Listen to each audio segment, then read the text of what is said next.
kita akan lihat sekarang kemana duit ini akan kita belanjakan. 4 bulan yang lalu, ya, saya membeli logam mulia, ya, harga masih 800 ribuan per gram, ya, tapi saya hanya membayar sebesar 20% dari total nilai gram yang saya beli. Kemarin saya lihat ada yang nanya, saya baru kerja, ya, duit kayaknya ngepas, ya. Terus saya pengen investasi, kira-kira investasi seperti apa yang cocok?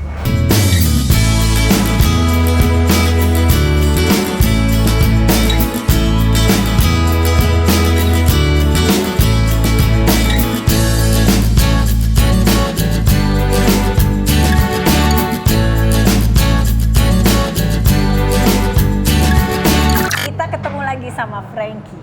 Wah, nggak terasa ya. 2 minggu loh. Ya. Dan kan janji kita sama pemirsa ya, bahwa 2 minggu lagi kita ketemu. Setuju ya, dan janji itu adalah hutang yang harus kita tepatin. Nah, gitu. bicara hutang adalah bicara topik kita kemarin dan hari ini. Betul sekali. Ya. Kemarin adalah sejarah, nah hari ini yang kita adalah masa depan. Jadi sejarah itu Frankie akan menceritakan sama kita apa sih kemarin video seseru apa gitu. Ya, luar biasa ya. Jadi kemarin itu kita sempat berdiskusi ya, kejadian lucu yang kalau sekarang lucu ya, dan agak-agak sedikit. Ya, kalau sekarang lucu, kalau dulu sih enggak ya. Saat pertama kali kita baru pertama kali kerja dan baru pertama kali gajian, punya uang ya, euforianya seperti apa ya, yang dulu biasanya dikasih sangu sama orang tua, sekarang tiba-tiba uang sendiri masuk ya. Seneng banget. Bagaimana saya menghabiskan gaji pertama saya. Aku juga beli satu branded, beli buku dan nonton dan habis gitu ya, padahal kita masih punya 3 minggu ke depan dibayarin sama orang tua. Dibayarin sama orang tua, luar biasa ya. Kalau ingat masa-masa itu ya, aku malu. Ya. Aku malu. Tapi terus terang ya, ini tuh pertama kali kita ngaku dosa loh ya. Orang-orang bisa tahu, oh ternyata ya. Ngaku dosa depan umum. Sekarang itu baru ketahuan dulunya bagaimana. Tapi jujur sih Mbak Wi ya, bahwa banyak respon yang masuk ya, banyak yang nanya juga ya, bagaimana bisa survive, dan sebenarnya itu yang coba kita bagikan, yang kami bagikan kepada pemirsa, kepada Brosis semuanya gitu ya, bahwa apa yang sudah kami lakukan di masa lalu ya, sekarang itu kalau bisa ya jangan lagi dialami oleh pemirsa Brosis semuanya ya. Cukup itu kejadian ke kami, tapi bagaimana sekarang yang bisa dilakukan adalah melihat bagaimana kami berada sekarang, ya, meniru apa yang kami lakukan sekarang dengan harapan kedepannya bisa punya masa depan keuangan yang lebih baik, ya. Iya. Begitu, Flashback Mbak, sedikit cerita sesudah kita punya uang. Nah, tadi kan sebelum punya, pada saat uang pertama habis, ada subsidi. pakai subsidi. Nah, ya. terus yang cerita kedua, pas kita punya uang. Pas kita punya uang, karir cukup baik. Jadi gahar. Jadi gahar tuh apa? Jadi semangat untuk pengen belanja, kemaru. Kemaru. Ngelihat apapun pengen beli. Investasi pun sok tahu ya, tanpa das. Akhirnya amblas. Saya hilang kurang lebih kira-kira 1 mobil Innova lah waktu itu ya. Lebih gue kali bisa dapat 4. Nggak, lebih bener, lebih banget, sampai kita syok, sampai akhirnya ya harusnya jalan-jalan sama anak-anak hilang semua dari bunga deposito keluar. Ya sudah, itu kekecewaan. Ya, tapi dari kejadian-kejadian seperti itu, terus terang saya, Mbak Wi juga, kami belajar ya bahwa sebenarnya yang namanya uang ya, yang namanya finansial itu harus dikelola dengan baik. Kalau nggak sedih dan nyesel. Dan aku mengalami itu, dan aku nggak mau ini terjadi pada Sis and Bro. Aku mau Anda merasakan apa yang kita lakukan sekarang. Betul ya. Jadi lihatlah yang sekarang ya, lupakan yang lalu, jadikan itu sebagai pelajaran. Tapi bagaimana sekarang ya, apapun pekerjaan pemirsa semuanya, apapun berapapun penghasilan ya, belajarlah dari apa yang sudah kami lakukan saat ini. Bagaimana kita memilah-milah porsi kemana kita akan belanja ya. Kemudian lihatlah bagaimana cara kami melakukan investasi di masa saat ini. Jadi episode hari ini adalah cerita bagaimana masa depan dan cerita bagaimana pengalaman kami dalam melakukan pemilihan investasi. Kenapa memilih investasi A, B, dan C, backgroundnya apa, referensinya apa. Nah, Jadi pengalaman kemarin di mana kita pertama kali punya uang, terus bagaimana kita sudah cukup uang, dan ternyata juga tetap salah investasi karena pengetahuan yang kurang dan emosinya yang Emosi, darah muda. Iya. Masih emosional Ya, ya. sekarang berarti saatnya kita sharing Ya. investasi kita. Jadi Silakan. baik. Jadi kita masih nggak usah jauh-jauh, kita masih bicara mengenai koridor piramida perencanaan keuangan nih. Mbak Yes. Wi, ya. Jadi piramida perencanaan keuangan episode yang lalu kita udah bicara mengenai bagaimana kita melakukan yang namanya manajemen cash flow. Ya, mengatur seberapa banyak uang yang masuk, seberapa banyak uang yang kita Dengan tick belanjakan. account yang aku ajarin. Iya. Hanya dua sisi, kiri dan kanan. Ya. Debit Yang dan kredit. Yang kredit berarti Pemasukan. Yang Yang debit berarti pengeluaran. Mana yang lebih besar? Simpel, baru itu kemarin kita dan sekarang kita akan bedah. Nah, sekarang kita akan lihat setelah kita membedah, ya, kita akan lihat sekarang kemana duit ini akan kita belanjakan. Ya. Ini menarik. Nah, Dibelanjakan. ingat prinsipnya minggu kemarin kita bicara mengenai Saver, spender. spender. Jadi simpan dulu, ya, Baru belanjakan kemudian. Kebelanjakan ya. kemudian. Itu bahasanya Frankie. Bahasanya aku adalah yang hobi belanja, pindahkan. Tidak di mall, tidak di tempat-tempat kesenangan kita, tetapi pindahkan ke dalam produk-produk investasi. Iya, betul sekali. Jadi Mbak. tetap Iya. belanja. Yang Belanjanya belanja, tetap. tetap Belanjanya belanja, tetap. Ya. belanja. Kayak tadi kita masih belanja juga. Saat market hari ini turun, kita masih Belanja. belanja Itu juga. diskon, kan? Ya, berarti itu diskon. Ya. Jadi di saat orang takut, kita belanja. Iya. Ya, karena apa? Jarang-jarang kita dapat Iya. harga yang sedemikian murah. Sama, ke mall juga gitu kan? Kita cari sales midnight untuk dapat harga murah. Rela antri. Iya, rela antri. Itu tetap bisa dijalankan, tetapi tahan emosi kita. Karena apa? Sebagian uangnya kita pindahkan untuk melakukan belanja yang lain, diskon Betul. yang lain. Betul. Ya. Seru ya? Kendaraannya apa? Instrumennya apa? Ya, Nah, makin menarik. Maka kita akan perlahan berdua membantu memberikan edukasi untuk produk-produknya dan pilihannya dan kenapanya. Betul Satu-satu sekali. ya, karena sis and bro kan nggak semuanya paham di Pelan-pelan kita harus financial pelan-pelan. planner. Silahkan. Jadi balik lagi ya, minggu kemarin kita udah bicara mengenai manajemen cash flow. Ya, kita udah mengatur seberapa besar porsi yang akan kita belanjakan ya, kanan kiri ya. Kalau bisa gedein yang kanan karena yang kanan itu adalah pemasukan kita. Duit masuk ya. Dan duit masuk yang di sebelah kanan jangan dihabisin di sebelah kiri. Caranya gimana? Ya setelah kita mengetahui bahwa kita perlu menguasai yang namanya pengelolaan cash flow yang baik ya. Hal berikut yang bisa kita lakukan adalah bagaimana kita membuat yang namanya pengelolaan risiko dulu sebelum kita masuk ke investasi. Ya. Ya. Jadi kita bicara mengenai pengelolaan risiko, kita bicara mengenai bagaimana kita menyiapkan duit kita yang akan kita belanjakan untuk produk-produk investasi ya, supaya tidak tergerus habis pada saat terjadi resiko di masa yang akan datang. Kita kasih contoh deh. Nah, misalnya contohnya gini. Uangku 10 juta. Ya, Uangku 10 juta. Dari hasil analisa aku, betul. pengeluaran aku kok lebih banyak. Padahal aku merasa itu investasi. Contohnya, aku beli rumah KPR. Nah, Kiri apa kanan tuh? kalau kita bicara mengenai beli rumah KPR ya, kita lihat kos yang kita keluarkan ya untuk membayar cicilan KPR-nya, berarti itu kan masuk porsi pengeluaran di sebelah kiri. Ya. Oke. Idealnya sebelah kiri, tapi kan itu dalam catatan transaksi di pembukuan kita di perbankan. Oke. Tapi, nah ada tapi yang menarik Ada tapi. adalah ada tapinya. Kalau menurut catatan akuntansi dari sisi kitanya, sebenarnya kita itu menambah jumlah aset yang kita miliki. Ya, jadi pada waktu kita beli rumah, ya ingat rumah itu adalah salah satu investasi yang pertumbuhannya itu sangat cepat.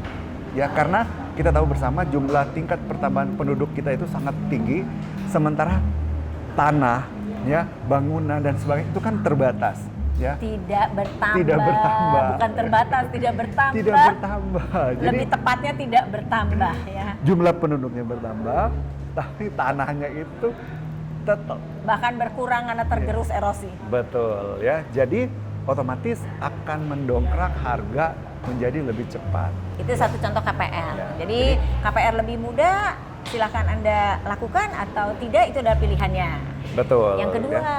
nah ada yang namanya yang suka bertransaksi harian itu pakai apa tuh kita? Nah, kita bisa juga melakukan, ya sebelum kita masuk ke situ, sebenarnya sekarang ada satu yang menarik banget, Apa? Mbak Wi. Ya, kita bicara mengenai logam mulia. Ya, Oh, itu liquid. Ya, logam mulia Kalau itu dari kan- KPR ke logam mulia beda jauh, ada di tengah nih. nah itu menjadi salah satu. Kita kan cerita. Oh, ya boleh. Jadi sekarang kita logam mulia. Dan logam mulia pun sekarang ya bisa di modelnya KPR, pakai cicilan. Oh, maksudnya konsepnya sama, nyicil. Jadi bayangkan, membayangkan, kita bayangkan dulu, 4 bulan yang lalu, ya, saya membeli logam mulia, ya, harga masih 800 ribuan per gram, ya, tapi saya hanya membayar sebesar 20% dari total nilai gram yang saya beli, ya. Ya saya beli adalah beberapa Nggak ratus usah gram, disebutkan ya. unitnya, Nah karena kemudian, nanti akan ada yang, aduh aku mau ikutan. nah kemudian dari yang saya bayar itu, ya saya bayar 20% dengan ambil cicilan yang cukup panjang, karena harga emas itu kan akan naik. Sekarang ya dari harga 800-an ribu, sekarang harga emasnya tuh udah menyentuh hampir 1 juta dalam waktu kurang lebih 4 bulan. Itu investasi. Tapi cicilan yang saya bayar tetap sama. Nggak nyampe. Sama Persis juga dong sama Iya, KPR. persis. Harga rumahnya dari 200 jadi 400, Iya, cicilannya cicilannya nggak tetap berubah. nggak berubah, gitu. Makanya kadang-kadang kita kaget, udah lewat 5 tahun, kenapa harga rumahnya makin besar, kok cicilannya makin kecil, Iya. perasaan makin kecil. Perasaan. Karena apa sebenarnya? Ada yang namanya faktor inflasi, Mbak Wi. Satu. Jadi sebelum kita masuk bicara mengenai kita investasi, ya, kita harus lihat faktor inflasi yang membuat dulu kita bayar kok mahal banget, tapi kenapa sekarang kok terasa murah? Ya, teman-teman, inflasi itu harus tahu apakah dia inflasi nilai mata uang kita Ya. di saat sebelumnya dibanding dengan saat berikutnya itu sama nilai hari ini dan nilai masa depan. Betul. Ya. Net present value atau future value. Barangkali biar gampang kebayang. Ya, nih. kita sederhanakan ya. Kita pakai bahasa buat sis and bro. bahasa ibu-ibu deh, bahasa ibu-ibu. Jangan ibu-ibu dong, sis and bro. Kalau bahasa sis and bro berarti kita pakai bahasa anak gaul deh sekarang. Ya, maksud saya kan Beli- ada pria dan wanita, bukan ibu-ibu aja.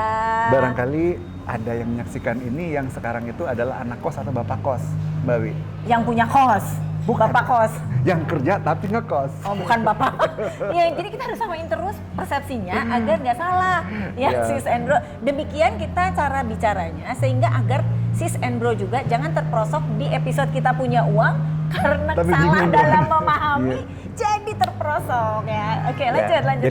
Jadi misalnya nih, dia biasanya kan kalau sebagai pekerja baru yang baru punya penghasilan sendiri atau sebagai pengusaha yang baru punya omset sendiri, ya. Yap. Biasanya pada waktu kita punya uang itu makan agak sedikit mewah gitu ya. Makan agak Agak sedikit. sedikit. Kayaknya lebih deh. Lah, kemudian berangsur-angsur tapi pasti biasanya menjelang seminggu atau 2 minggu sebelum gajian, biasanya itu masa-masa kritis, tanggal tua katanya. Nah, itu udah dibahas di video kita Di yang video pertama. sebelumnya, Ya, kita jadi udah bahas. saksikan video pertama aja. Ya. Kemudian jangan lupa, biasanya kalau yang ngekos ya, itu kan kalau ingat zaman-zaman mahasiswa dulu ya, waktu kita kuliah, biasanya tanggal-tanggal segitu tuh teman kita yang paling sakti adalah mie instan. Enggak, kalau gua tukang lotek. Nah, apapun Iya, temannya karena ya. tukang lotek itu bisa dibayar. Ya udah Neng tahu bulan depan ya bayarnya. Paham bisa si tukang lotek teh. Tapi saya pakai contoh mie instan ini untuk menggambarkan apa itu inflasi.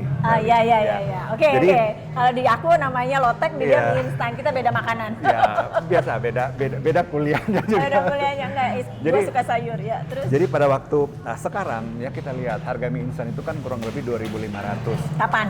Harga sekarang. Oh. Tapi 10 tahun yang lalu harga mie instan itu kita lihat masih 1.500.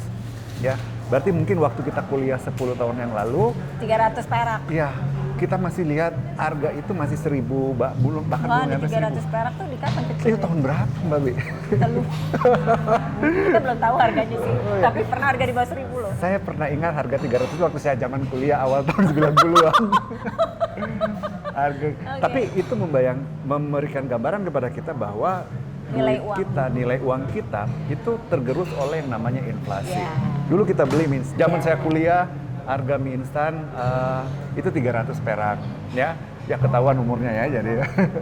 Sekarang ya harga mie instan itu udah 2.500-an. Sampai dengan 3.000. Sampai 3.000 ya.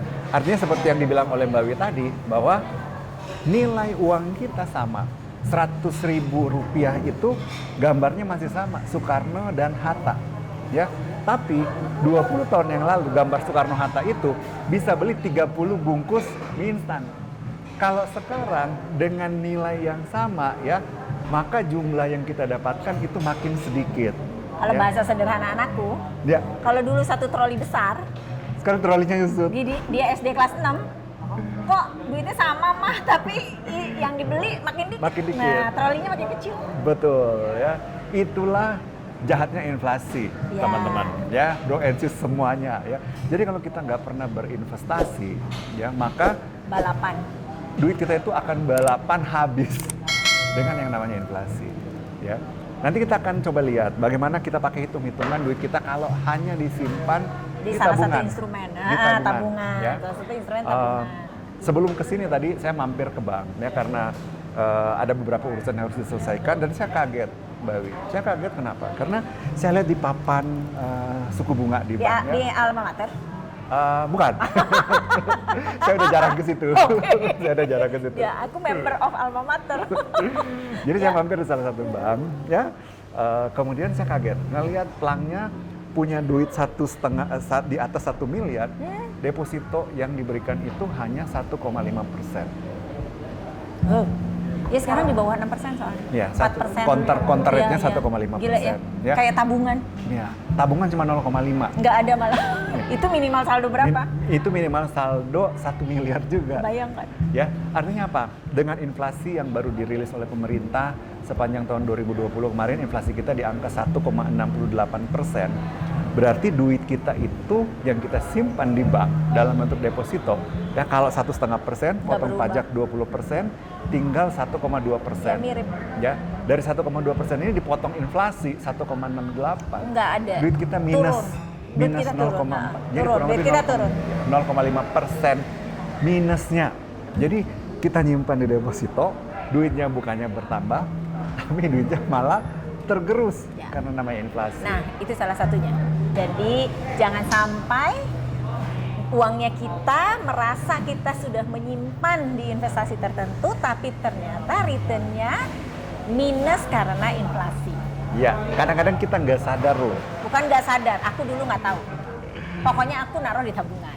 Jadi kadang-kadang kita belum melek Aku naruh di investasi. deposito. Iya, itu kalimatnya adalah melek. Jadi kadang-kadang kita nyimpen, taruh, ya mikirnya Merasa udahlah. berinvestasi. Ya, karena deposito itu sebenarnya bukan bagian dari instrumen investasi. Ya. Ya, karena kita bicara mengenai inflasi, kita bicara mengenai investasi, ini adalah kayak dua sisi mata uang.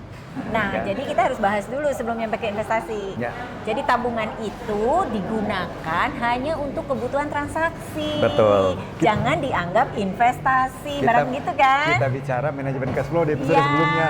bener. Jadi kalau kita punya tabungan, gunakan itu sebagai kegiatan transaksi. Ya. Misalnya untuk bayar apa, bayar Buat operasional. iya, buat Ya. operasional harian, bayar bensin lah, Betul. terus apalah, dan pokoknya setiapnya transaksi harian dan operasional.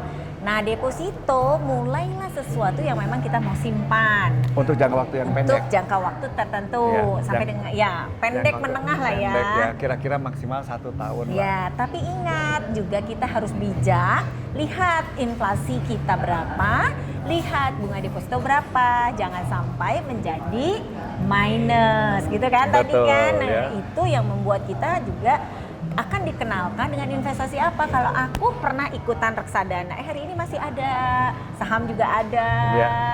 Terus juga kalau disuruh beli tanah sih sama almarhum udah bolak-balik. Terakhir aku juga disuruh beli tanah pakai diskon 50%. Kayaknya nanti kita bahas satu-satu detail Ya. di episode yang Yes. berbeda. Oh, beda lagi. Biar Beda lebih spesifik, lagi. biar lebih spesifik. Bukan biar makin kepo kalau yang kepo. Intinya tadi beberapa jenis instrumen investasi sudah disebutkan oleh Mbak Wi tadi ya. Ya. Jadi kita bicara mengenai reksadana, jadi kita bicara mengenai saham, Ya. kita bicara mengenai logam mulia, kita Unit bicara link mengenai nanti. unit link, kita bicara Ya. mengenai aset dalam bentuk tanah atau Ya. KPR. Iya.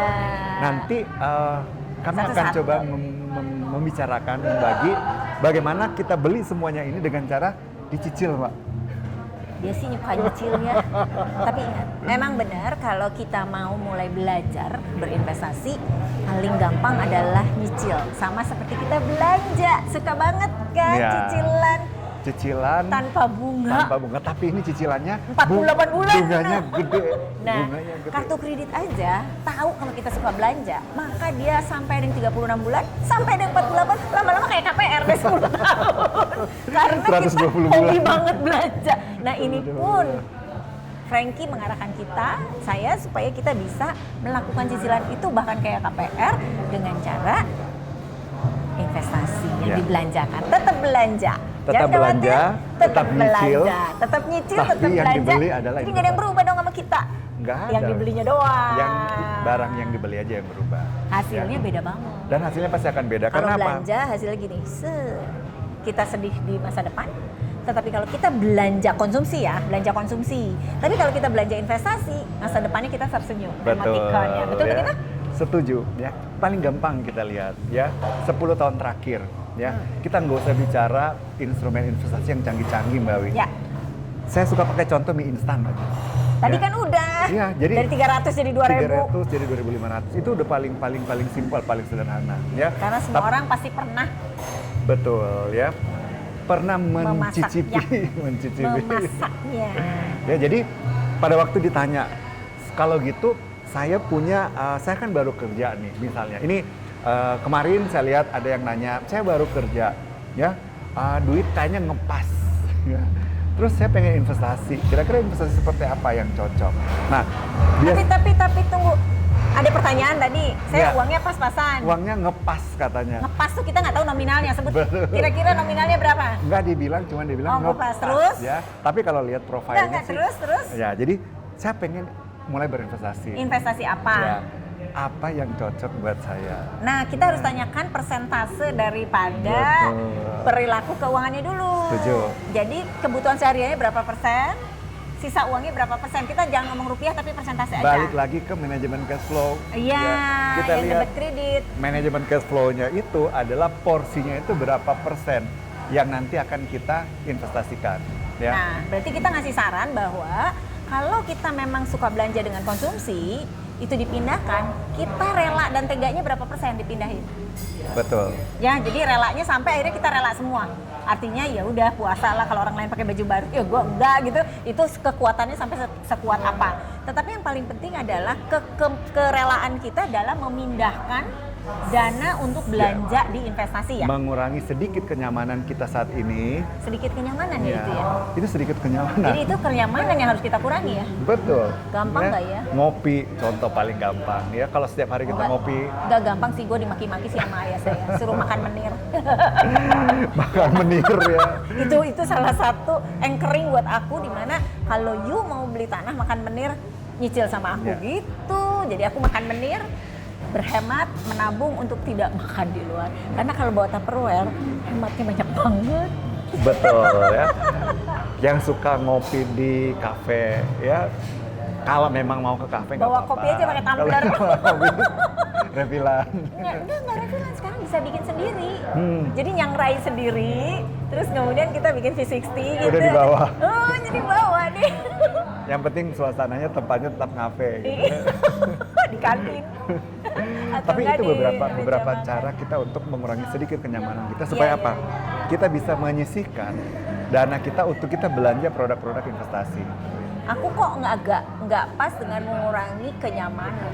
Sedikit. Enggak, tetap suasananya dibuat nyaman, namun Oke. dengan dana yang lebih hemat. Dialokasikan untuk Contoh, yang lain. biasanya kalau sis and bro yang bekerja di kantor itu kan ada yang namanya tempat makan. Pantry. Nah, pantry. Nah, suasana pantry dibuat hatinya kita bersama teman-teman euforia bergembira ria, bawa tumbler dengan kopi panas dan tetap aja kenyamanannya nggak berkurang. Berarti sebenarnya kenyamanan itu tidak bisa diukur dengan nilai uang. Ya. Iya, tapi mengurangi porsi Iya. untuk konsumsi kepada investasi, kerelaan kita. Nah, kerelaan kita karena- itu. karena episode Karena setiap kali orang ini- nyaman-nyamannya beda-beda Ya, kok. episode kali ini kita bicara mengenai belajar dari saya dan Mbak Wi. Ya. Mm-mm. Kalau menurut Mbak Wi nih, kalau mau nanya, ya idealnya Mbak Wi itu porsi investasi yang dialokasikan setiap bulan, let's say, ya, nominalnya secara persentase di angka berapa? Oke, menarik pertanyaannya. Kita ngelihat kalau bank melihat seseorang kualitas dapat kredit. Betul. Nah ya, kalau kredit pemilikan rumah, bank itu akan menilai orang mampu membayar hutang KPR-nya 35%. Oke. Sampai dengan 40%. Berarti dari 100 udah kita keluarin 40%. Ya. Ya. Nah, buat sis and bro yang banyak banget, terus aku gitu, nah itu Terus aku makanya beli-belinya kapan? nah terus aku nanti makan sehari sekali. Nah ini yang memang sekali lagi harus punya kerelaan Ya. sampai dengan 30-40. Bisa jadi sekarang 10% menyisihkan untuk belanja investasi, terus tambah lagi 15, tapi komitmen dan persisten lah yang dibutuhkan. Setuju. Ya. Gitu. Dan itu sebenarnya sesuatu hal yang bisa kita latih. Yang sesuatu hal yang bisa kita latih karena apa? Semua itu kan berbalik lagi kepada kemauan dan keinginan dari dalam diri kita sendiri. Ya, itu yang disebut adalah self discipline. Ya. Karena kita cerita hidup nggak cuma untuk hari ini, Ya. tapi kita hidup untuk masa yang akan datang, 10 tahun yang akan datang, 20 tahun yang akan datang. Dan kalau sekarang mungkin ya dengan kondisi kita masih bekerja, masih punya penghasilan, ya itu masih menjadi sebuah hal yang barangkali tidak terlalu memusingkan pikiran kita. Tapi Ya. suatu saat setiap orang ya itu kan pasti akan sampai pada satu saat di mana dia harus berhenti bekerja, menikmati segala jeripaya. Nah, pada waktu itu apakah kita itu udah punya persiapan yang matang dari sekarang atau nanti isinya hutang semua nih, Mbak? Nah ini juga kita mesti sharing nih, beberapa bukan dari pengalaman kita ya, tetapi dari pengalaman orang lain. Karena pengalaman kita udah tadi 2. Pengalaman orang lain bagaimana kalau tidak bijak hasilnya seperti apa. Kita kan Ya. kita sudah mendengar dari banyak juga para customer kita mendengar dari rekan kita ya, dari klien kita. Dan kita akan ceritakan yang bagaimana ketika mereka tidak melakukan sejak dini belanja investasi ini. Betul. Jadi Nah, gitu. Barangkali kita lebih banyak menceritakan tentang case yang pernah terjadi lah pernah di terjadi, dalam. ya. Jadi dalam perjalanan waktu karena kami biasa untuk memberikan konsultasi diskusi dengan klien, ya. Jadi ada beberapa klien yang levelnya itu udah high level di sebuah perusahaan yang gede, ya. Yang tiba-tiba dia ngomong, Frankie, bisa bantu saya nggak? Saya setahun lagi akan pensiun. Saya nanya, baik Bu, ini ibu-ibu ya, apa yang udah ibu siapkan? Nah, saya juga bingung ya. Oke, saya tanya, ibu udah punya ini belum? Punya reksadana belum? Belum. Ibu udah pernah beli ini belum? Logam mulia? Belum. Ibu udah punya belum? Yang ibu punya apa? Yang saya punya cuman KPR dari kantor Dan belum lunas. Saya bilang, wah ini mateng nih, ini mateng ya. Belum lunas dan kerja. Ini mateng, karena apa? Pada waktu pensiun ya, jangan sampai nanti uang jasa, uang pesangon, tunjangan ya, selama bekerja malah habis untuk membayar, Melunasi. ya, melunasi kewajiban yang diberikan dari kantor. Frankie, yang parah, beberapa rekan, kita selalu bicara Iya, case ya, kita iya. nggak sebutin personalnya.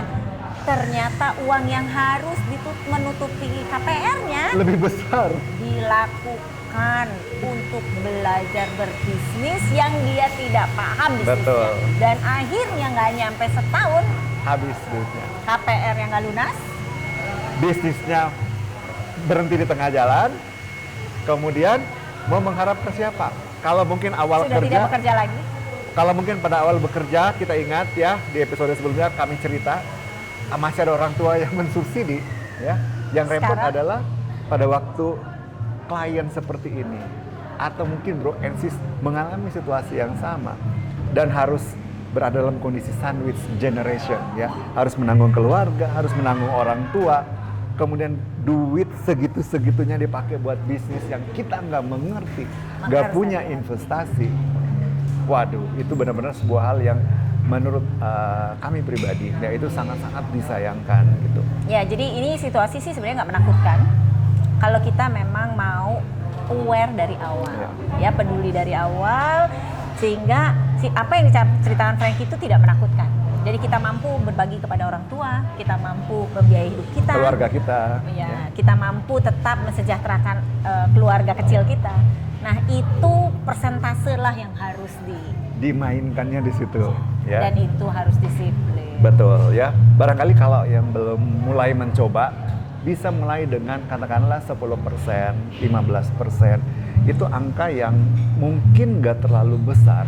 Tapi ingat sekali lagi, kata kuncinya seperti yang disampaikan oleh Mbak Wi tadi adalah disiplin. Ya.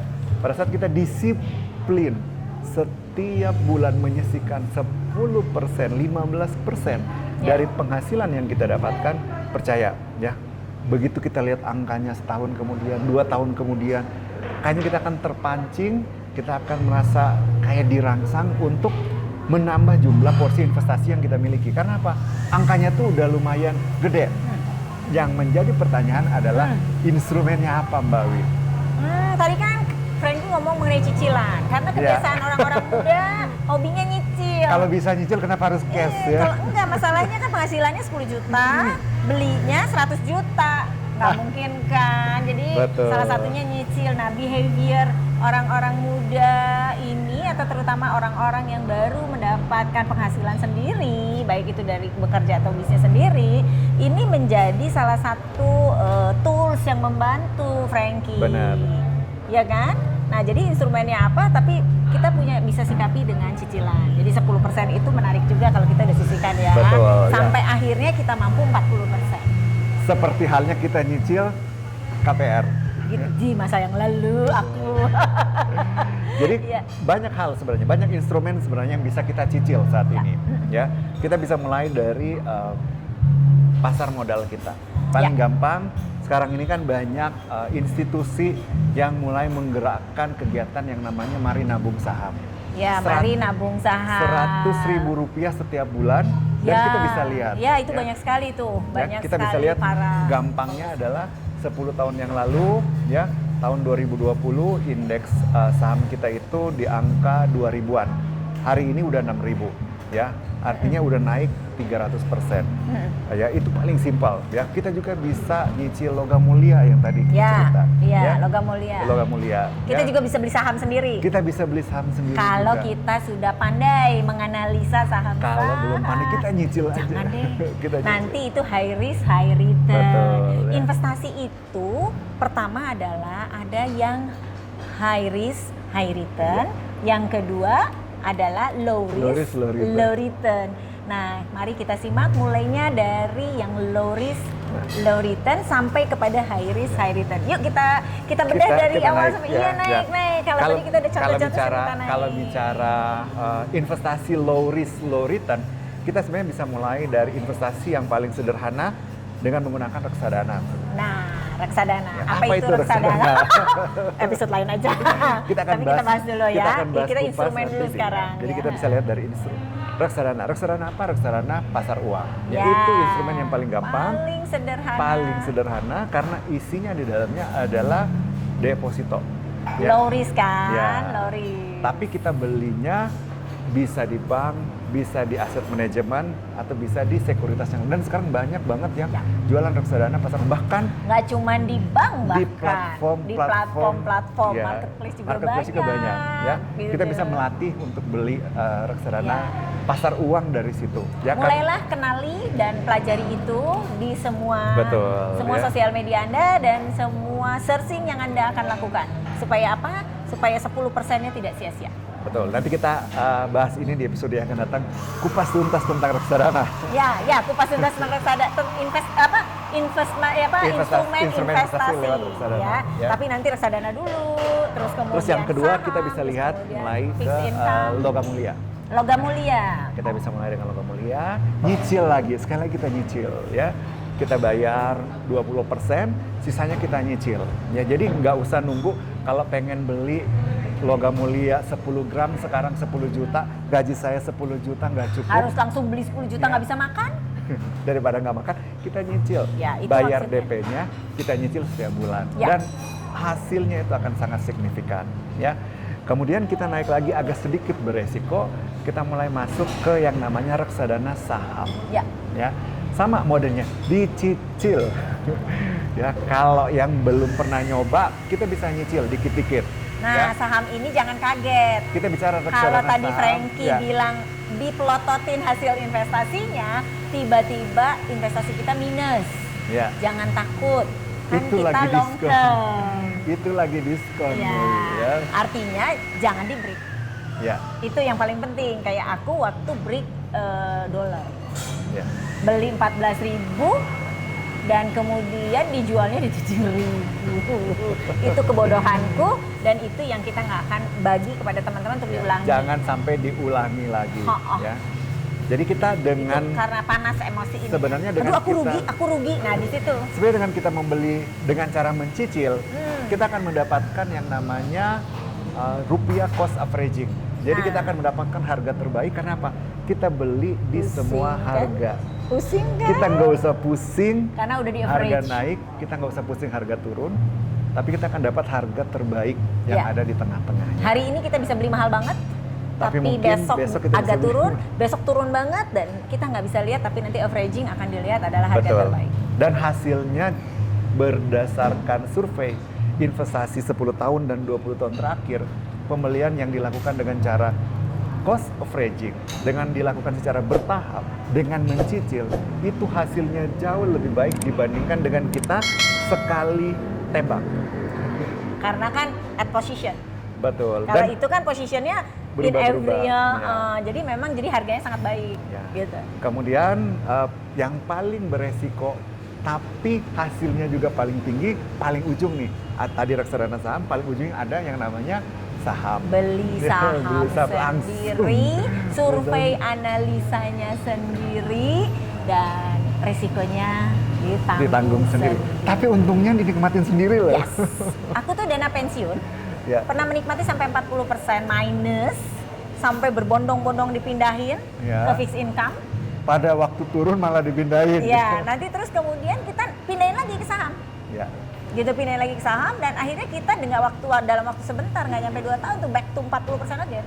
Nanti teknik-teknik dan cara mainnya seperti apa kita bahas Tunggu di tanggal main. episode yang akan datang. Ya. Makin seru ya, makin seru. Jadi bro and sis jangan takut. Kita harus melek investasi, artinya bahwa kita mulai perlahan dari sekarang, luangkan waktu 5 sampai 15 menit sampai dengan 1 jam kalau memang udah mulai ketagihan dan seterusnya, itu yang membuat kita cek lihat tentang pengetahuan investasi atau nanti kita ada juga mereka yang selalu update setiap pagi seperti kita kalau di saat Ya. di institusi ya, ngupdate kepada nasabah dan klien kita setiap pagi tentang investasi dan tentang update market. Tetapi kalau kita tidak harus nunggu orang lain, kita bisa juga banyak berbagai aplikasi media ya yang kita klik, bisa yang lokal, bisa yang internasional, kita bisa bahas tentang financial, tentang Setuju ekonomi sekali. ya. Itu mulai dulu lah kita belajar membaca Baca-baca dulu, baca-baca dulu ya. Nah dari situ kalau nggak ngerti silakan Anda tanya, nanti di video kita Anda bisa langsung bertanya kira-kira apa yang ingin dijelaskan oleh kita di episode-episode berikutnya. Karena kita akan mulai dari yang sederhana. Hari ini kan kita tadi tabungan deposito, Betul. terus baru highlight mengenai investasi. Kita baru highlight aja Iya ya? highlight aja reksadana. Apa sih reksadana sampai barengan tadi. Terus apa sih saham? Kenapa bedanya reksadana saham sama saham apa? Betul.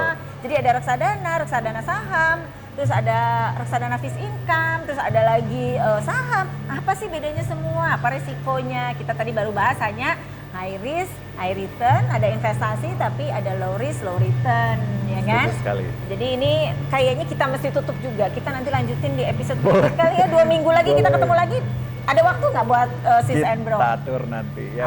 Pokoknya Oke. buat sis and bro semuanya kita atur waktunya. Kita ketemu lagi, kita bahas kupas tuntas tentang instrumen-instrumen investasi yang sudah disebutkan tadi. Bagaimana trik dan strateginya ya. Intinya seperti tadi disampaikan, satu ya, yang namanya investasi itu low risk, low return, high risk, high return. Yang kedua, jangan taruh semua duit kita dalam satu keranjang investasi. Ingat pelajaran zaman dahulu kala aku pertama kali tentang financial. Ya sis and bro, menarik bahwa semua itu harus step by step sehingga kita bisa managing resikonya. Maka nanti di episode berikutnya kita akan bicara tentang reksadana, apa itu reksadana saham, apa itu saham. Jadi satu episode nanti kita bicara tentang reksadana dan seterusnya. Supaya apa? Supaya Sis and Bro mengikuti langkah kita bukan dari awal, tapi dari sejak kita tahu benar bagaimana melakukan instrumen, membeli investasi mana aja yang harus dibeli sampai kita mampu menginvestasikan 40% dari penghasilannya kita Ya, setuju untuk sekali. apapun, untuk KPR lah, untuk beli investasi saham. Intinya tetap kita belanja. Ya, belanja nyicil. Demikian Sis and Bro, terima kasih buat hari ini. Terima kasih Frankie. Terima kasih ya. Ya, bye.